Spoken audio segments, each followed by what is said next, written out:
Why hello there. Today we're going to talk about my past, present, and future of books. What I've read, what I'm reading, and what I'm going to get into. So here we go. Recently, I just finished the book The Road to Roswell by Connie Willis. And this is a book about this woman named Francie, and she's going to see her friend Serena and be in her wedding as her maid of honor, and it's in Roswell. And Serena's marrying a UFO nut. Francie is like, great, another weird dude that her friend's gonna try to marry, and she's hoping maybe she can talk her out of it. But what ends up happening to Francie gets abducted by an alien. And oh boy, it's not your typical alien. This book it's goofy, it's funny, it's heartfelt. She gets abducted, but then it turns into a road trip / caper. It has just really fun characters and the people you meet along the way. You have like the crazy conspiracy UFO nut guy. You have Francie, who is trying to believe her own eyes even though she's been abducted. You have this little old sweet lady who likes to gamble at the casinos. And then you have the alien himself, like, what's he here for? What's he trying to do? What does he need? You have this guy that owns an RV that was going to all these different spots where westerns were filmed. This cast of characters is a motley crew. If you like goofy, doesn't take itself too seriously, kind of like weird read, just a good book to sit outside in the sun and read, or I mean, you can read it anywhere. It's a nice, fun summertime read. So I've talked about how I love horror and I like fantasy, but I have this kind of a bit of a hippie heart. So the thing I'm currently reading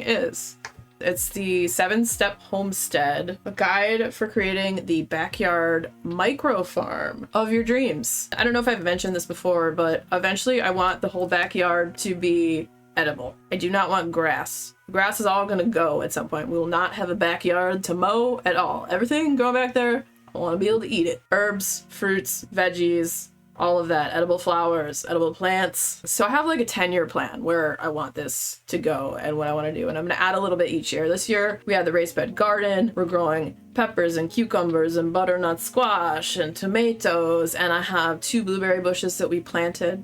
And then next year we'll probably add another raised bed garden. I don't know if I want to do 1 or 2. I think I might just do 1 per year, because if I think about doing 2, that just kind of starts to overwhelm me. But I saw this book and I was like, this is kind of exactly what I want to do, minus chickens. I've always kind of wanted like a little small pond, but we'll see about that. So this, I'm not very far in at all. I've basically been reading about sheep mulching and different stuff, which may be boring to you, but I'm super into gardening and growing stuff. And like, why wouldn't I want my backyard to be this amazing food paradise where I can just go outside and graze on blueberries or cherries or radishes or cucumbers, whatever you like.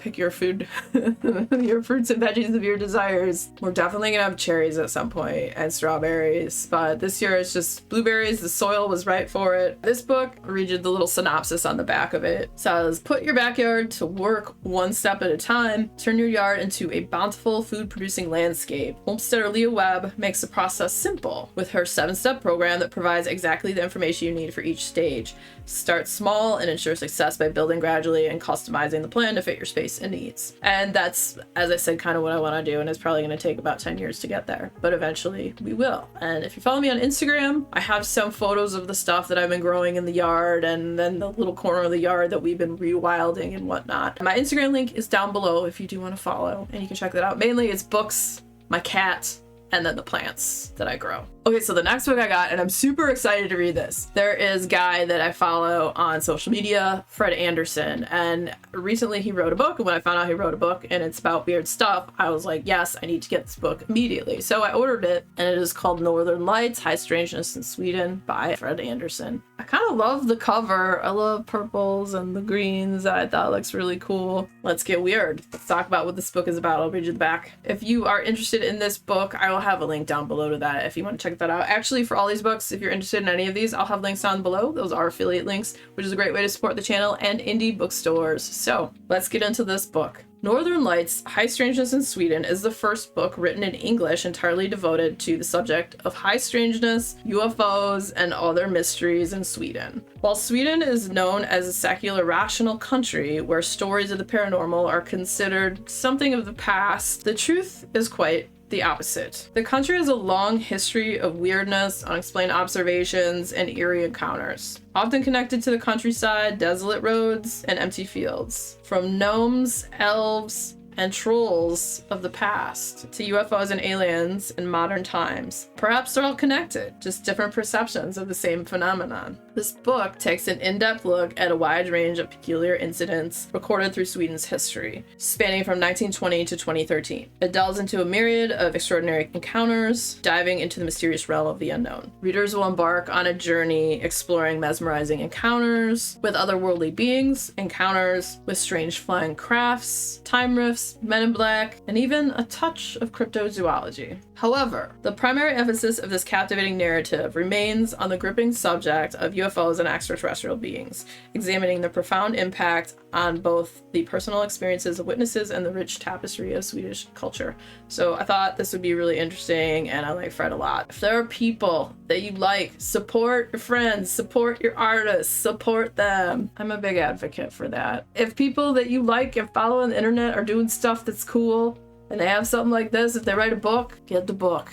Do a review, write about it. Tell your friends, tell the world. If you are new here, I'm Sin. I like weird stuff. I'm super into cryptids and UFOs and all that. It's a fascinating subject for me. I'm skeptical. I don't 100% believe in all this stuff, but I love the subject matter. And who are we to say what is and isn't real without, having that experience for ourselves? So I'm always fascinated to learn more and to read more about it. I got a couple other books on tap. One is one that I had heard about. It's about creativity and harnessing that. And then the other one is from a video game that I have played in the past that I really like. I got by Rick Rubin, and I've heard really good things about this book. I'm pretty excited to read it. I don't know if this is like a circle for like infinity or if it's like a boob. Maybe it's a record or an eyeball. I don't currently know what this is supposed to symbolize. Let's read about it. Let me tell you a little about this book. I was like, I see a boob. I don't know.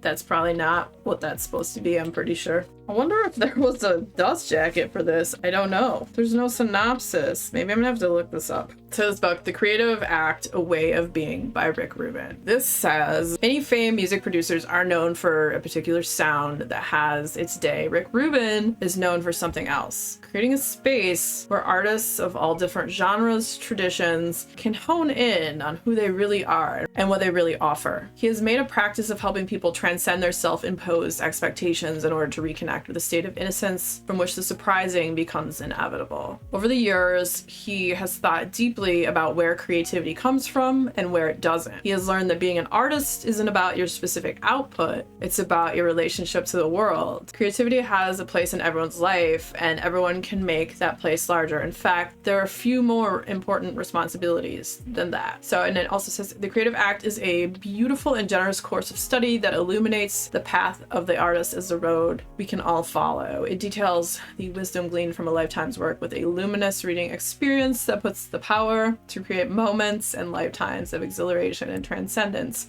within close reach from all of us. And I thought that sounded pretty fantastic. And here and there, I like to pick up books about the creative process or for purposes of growing the YouTube channel. Let's be honest. So I read a lot. I might as well read about what I can do with my creativity and to help that expand and bloom and all that good stuff. Like Rick Rubin, he's had a pretty incredible career, and I'm super excited to read this book. The other book that I was talking about, that is from a video game that I played that I liked, is called Life is Strange, and this is Steph's story. I didn't know they made these books. I was wondering if there's more of them. Is there more of these? The video game was awesome, so maybe this book will be awesome. If you haven't played Life is Strange, so Life is Strange is kind of this series of narrative adventure games where you make different choices and different stuff takes you on different paths through the story. You can also, in the first game, you can rewind time. I never played the second one. I have it, but I haven't played it. In the first game, you play as Max Caulfield, and you have this ability to rewind time. It goes through the life of like a teenager and stuff that happens, and you can prevent bad things from happening. So many different pathways could take you and make your story and change it, kind of like the whole butterfly effect thing if it were a video game. And it's a really awesome and fantastic game. And so I thought this book would be really cool to read. Let's tell you a little bit about it. Steph Gingrich has finally run out of couches to surf. Now she's back at her dad's place in Seattle to figure out what she wants to do with the rest of her life. Steph fills her time working at the local gamer cafe during the day and running RPG sessions at night. That is until Izzy whirls into Steph's existence, clutching a crumpled stack of band posters. Izzy is electric. Punk, a girl who likes girls, and a hella good guitarist. Turns out the punk life is exactly what Steph needs. She loves the music, the art, and the fashion. But most of all, she likes the girl. Entranced, she offers to drum for Izzy, forming the band Drugstore Makeup. A hit in more ways than one. Drugstore Makeup compete in a battle of the bands before deciding to tour the offbeat punk venues of America. But Steph and Izzy soon find themselves on different wavelengths, unable to communicate and needing different things. I don't know if people who haven't played the game would be as interested in reading this, but maybe. I mean, why not? Life is strange, is it not? What is everybody reading currently? I've been reading a lot. I've been gardening a lot. I've been thinking about we gotta plan our camping trip soon and all of that good stuff. And if you are a fan of videos where I talk about multiple books that I have read or am reading, the next video coming up will be about that. So stick around, check it out. And if you had fun hanging out today, hit that subscribe button. Come back, see me again. We'll talk about more bookish things and weird stuff.